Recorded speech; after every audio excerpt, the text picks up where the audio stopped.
वतन की आबरू का पास देखें कौन करता है। सुना है आज मक्तल में हमारा इम्तिहान होगा। इलाही वो भी दिन होगा जब अपना राज देखेंगे, जब अपनी ही जमी होगी और अपना आसमां होगा। नमस्कार दोस्तों, मैं हूं आशीष त्रिवेदी। स्वागत है आपका संकल्प के यूट्यूब चैनल पर। दोस्तों, जैसा कि आप जानते हैं कि इस समय हम 1942 के क्रांति के संदर्भ में अलग अलग जगहों पे जा रहे हैं। अलग अलग जगहों की कहानी, अलग अलग लोगों की कहानी लेकर के आपके सामने आ रहे हैं, रोज़ शाम को 7 बजे संकल्प के चैनल पर। आज उसी क्रम में हम द्वाबा में आए हैं। द्वाबा जो बलिया से लगभग 30-35 किलोमीटर दूर बैरिया है और बैरिया से रानीगंज मार्ग पे हैं हम लोग। शहीद स्मारक बैरिया, ये वही बैरिया है जिसने 1942 की क्रांति में एक अद्भुत मिसाल प्रस्तुत किया। यहाँ लगभग 20 लोग शहीद हुए और कमाल ये है कि 20 लोग सीने पर गोली खाए। आज उसी धरती पर हम लोग हैं, शहीदों की धरती, संतों की धरती, बलिदानियों की धरती द्वाबा। हम पूरी कहानी को, वैसे तो बहुत सारी चीज़ें किताबों में लिखित है, लेकिन जो श्रुतियां हैं यहाँ पर, जो बुज़ुर्गों से यहाँ लोग सुने हैं, जो अपनी परंपरा से जानते हैं, उसको जानना और उस जगह पे जानना ये अलग बात हो जाती है। उसी वजह से हम लोग यहाँ पर आए हैं। शहीद स्मारक बैरिया आप पीछे देख रहे हैं, शहीदों का नाम पीछे दर्ज है। आज इस पूरे प्रकरण पर कि 1942 में 18 अगस्त को यहाँ पर क्या हुआ, कैसे हुआ, इन सारी चीज़ों पे बातचीत करने के लिए हमारे साथ हैं यहाँ के हिंदुस्तान अखबार के पत्रकार हैं। और सबसे बड़ी चीज़ कि आप अध्यापक हैं और उस विद्यालय में अध्यापक हैं जो कौशल कुमार के नाम से स्थापित है। वही कौशल किशोर जो अभी हम थोड़ी देर में आपको दिखाएंगे। यहाँ पर सामने एक थाना है, उस थाने पर चढ़ करके उन्होंने तिरंगा फहराया था और सीने पर गोली खाई थी। सर, आपका बहुत बहुत स्वागत है, अभिनंदन है हमारे इस कार्यक्रम में। ये बहुत सारी चीज़ें तो किताबों में हैं, लेकिन कुछ चीज़ें ऐसी होती है जो श्रुतियों से है, हमारे जहन में, जो बुज़ुर्गों से हम लोग सुने हुए हैं, तो उसके बारे में हम जानना चाहेंगे और इस धरती पे उसका महत्व और भी विशेष हो जाएगा। जैसा कि आपने अभी जिक्र किया कि ये द्वाबा जो क्षेत्र है, ये द्वाबा इसका नाम भी इसलिए पड़ा है कि अगर देखेंगे आप तो पंजाब में द्वाबा है और फिर आपके यूपी में पूर्वांचल में बलिया में द्वाबा है। और द्वाबा इसलिए क्योंकि एक तरफ गंगा बहती है तो दूसरी तरफ घाघरा बहती है, इसलिए इस क्षेत्र को, जो दोनों नदियों के जो बीच का क्षेत्र है, इसको द्वाबा कहते हैं। 9 अगस्त को गांधी जी ने जो करो और मरो का नारा दिया बम्बई अधिवेशन में, उसके बाद से यूँ तो पूरे देश में क्रांति शुरू हो गई थी अंग्रेज़ों के खिलाफ, अंग्रेज़ों भारत छोड़ो, उसी की चिंगारी यहाँ भी पहुँची थी। और उस क्रम में उस समय के यहाँ के जो नौजवान थे, जो क्रांतिकारी थे, जो नहीं चाहते थे गुलामी में जीवन व्यतीत करना, वो लोग विशेष रूप से अपने छोटी छोटी बैठकें करके तैयार करने लगे थे अपने को कि किस तरह से यहाँ जो अंग्रेजी हुकूमत का जो भी यहाँ पर चिन्ह है, जो यूनियन जैक है जो थाने पर लगा है, उसको हटा के, जो भी गुलामी का प्रतीक है उसको हटा करके, और हम जो है यहाँ पर तिरंगा लहराएं, अपना झंडा लहराएं। तो इस तरह से बैठकों का दौर 9 अगस्त के बाद शुरू हो गया था।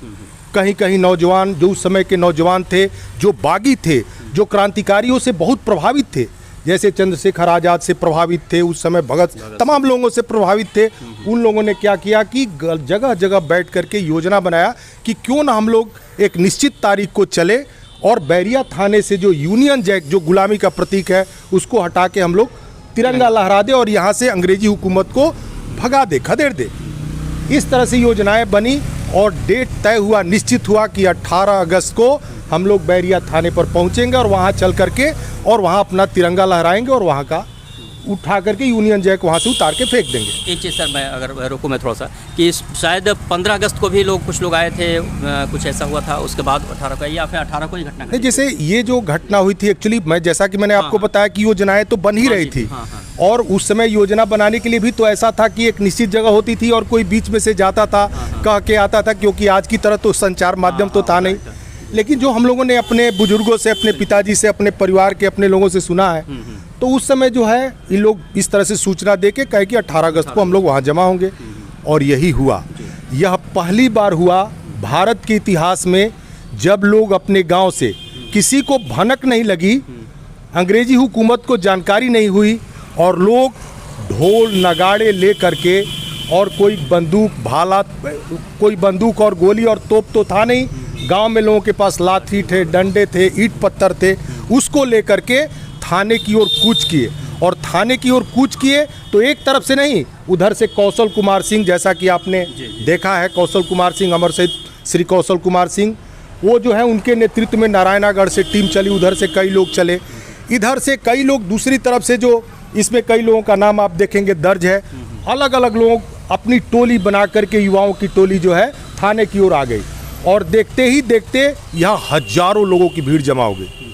अंग्रेजी हुकूमत का दरोगा मुर्तजा हुसैन, जो अगर मुझे नाम याद है तो जैसा कि लोग बताते हैं वो कासिम हुसैन सर नाम, कासिम या कुछ ऐसा है जो, तो उसने जो है वो बौखला गया कि ये क्या हो गई, और उन लोगों ने पहले तो चेतावनी क्या देते ही लोग कोशिश किए कि तुरंत तुम लोग भाग जाओ और नहीं तो हम ये झंडा उतार के, और इस तरह से युवाओं की टीम इतनी उत्साहित थी, भारत माता की जय, महात्मा गांधी की जय, जिंदाबाद, इस तरह से नारा लगाते हुए, अपने जो उस समय के क्रांतिकारियों का नारा लगाते हुए जोश देखने लायक था।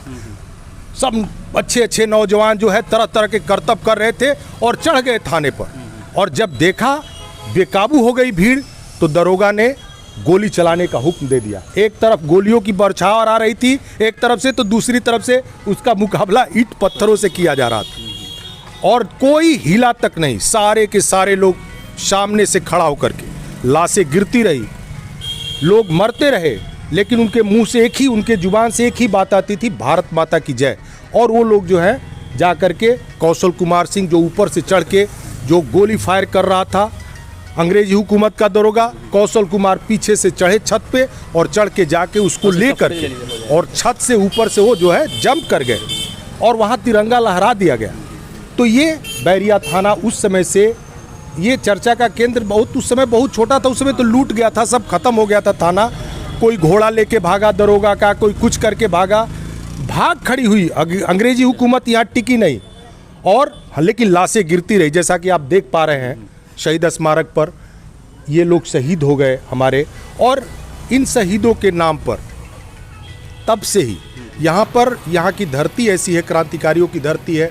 आप जानते हैं लोकनायक जयप्रकाश नारायण जी यहीं के हैं, छोटे लोहिया जनेश्वर मिश्रा जी यहाँ के, जो कि समाजवादी पार्टी के और बहुत बड़े विचारक थे, समाजवादी चिंतक थे। तो इस तरह की यहाँ की मिट्टी भी, यहाँ जो उस समय के कई ऐसे सेनानी हैं जो अभी तक, सुदर्शन सिंह जिनके जंघे में गोली लगी और उन्होंने कहा कि अरे राजपूत के पैर में गोली मारते हो, सीने में मारो, सीने में।